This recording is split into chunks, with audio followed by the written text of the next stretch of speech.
Memasuki hari keempat pencarian korban ambruknya musola Ponpes Al-Khozini, tim SAR melakukan asesmen dan rapat koordinasi untuk menentukan rencana teknis evakuasi lanjutan dengan alat berat. Asesmen dilakukan dengan verbal dan sound detector pada pukul 9 malam dan 10 malam. Namun hasilnya tidak ada respon dari korban. Basarnas juga masih melakukan pencarian secara manual dan visual. Tim SAR selanjutnya menggelar rapat koordinasi dengan stakeholder terkait termasuk warga dan keluarga korban. Nantinya hasil asesmen untuk menentukan langkah evakuasi lanjutan. Ini tentunya kita tetap melaksanakan pencarian atau usaha untuk mengevakuasi. Nah, cara mengevakuasi seperti apa tentunya ada tahapan-tahapan. Nah, kemarin setelah kita mengevakuasi korban terakhir, yang awalnya kita sebelumnya mengasesmen dan ada beberapa yang memiliki tanda hidup, kemudian di situ kita evakuasi. Setelah terevakuasi semua, kemudian kita tadi malam memastikan kembali apakah masih ada tanda-tanda respon dari korban yang ada, apakah masih ada tanda-tanda kehidupan seperti itu. Kami laksanakan tadi malam di pukul 9 malam dan sampai dengan jam 10 malam ada 2 kali tahapan kami laksanakan, baik secara verbal maupun menggunakan peralatan sound detector. Berat itu hanya baru didatangkan untuk persiapan saja jika nanti menggunakan alat berat. Pakar teknik sipil yang ikut serta dalam proses evakuasi korban runtuhnya Ponpes menyebut berdasarkan rilis dari Basarnas sudah tidak ada respon dari korban yang terjebak keruntuhan. Hingga evakuasi kini bisa menggunakan alat berat. Berarti dari asesmen yang dilakukan sejak pukul 1 tadi dini hari sudah tidak ada lagi Pak Muji terkait dengan korban yang masih selamat.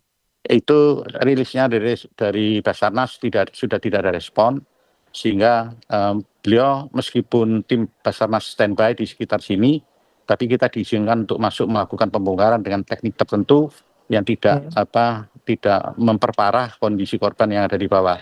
Bila mana sudah di kondisi tertentu akses untuk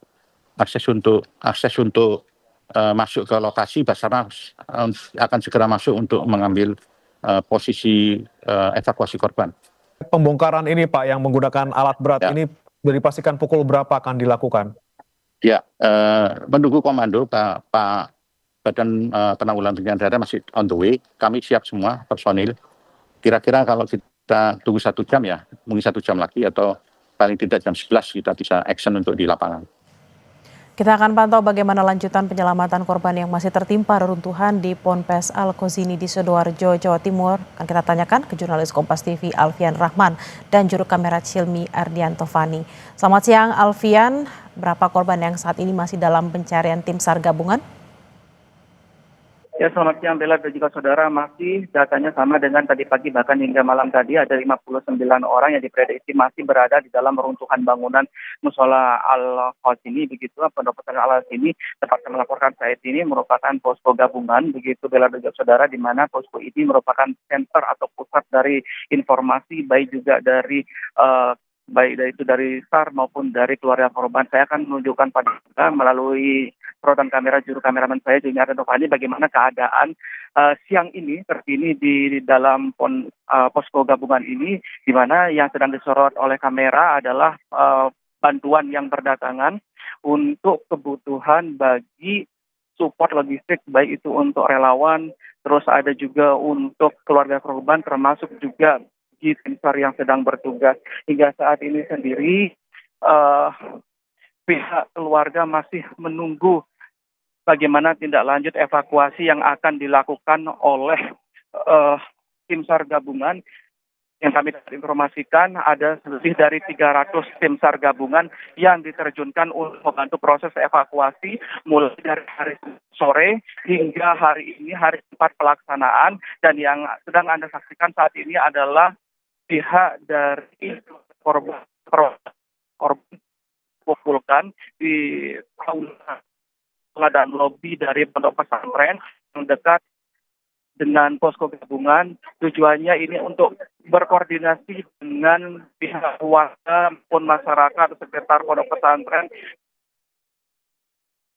dari evakuasi yang akan dilakukan, karena seperti yang kami dapat informasikan, informasi yang kami dapatkan dari Surabaya dan Angsikip, yaitu beberapa kali asas pemeriksaan secara berkala menggunakan verbal ataupun sound detector begitu dari semalam hingga pagi ini respon sekali dari terduga korban yang masih tertimbun di dalam runtuhan yang ada di gedung tersebut, dan ini menjadi poin bagaimana nantinya apakah bisa dilakukan evakuasi menggunakan alat berat. Pantauan berat memang kan ada beberapa disiagakan nantinya jika memang evakuasi dilakukan dengan menggunakan alat berat, ini akan terkait pengangkatan puing-puing terlebih dahulu menggunakan ekskavator ataupun menggunakan kren. Untuk puing-puing yang terberat jika sudah diangkat, maka nanti akan diketahui berapa data korban yang dinyatakan meninggal dunia. Hingga saat ini sendiri informasi dari Basarnas, korban yang masih tercatat sama seperti kemarin ada 5 orang korban jiwa, dan memang kelima orang korban jiwa ini sudah diantar oleh keluarganya untuk proses pemakaman lebih lanjut. Sementara total korban dari runtuhnya pondok pesantren ini ada 108 orang. Baik, kita akan terus mengupdate informasi dari sana. Terima kasih atas laporan Anda, jurnalis Kompas TV Alfian Rahman dan Cilmi Ardianto Fani dari pesantren Al Khozini Sidoarjo. Selamat bertugas kembali dan harap berhati-hati.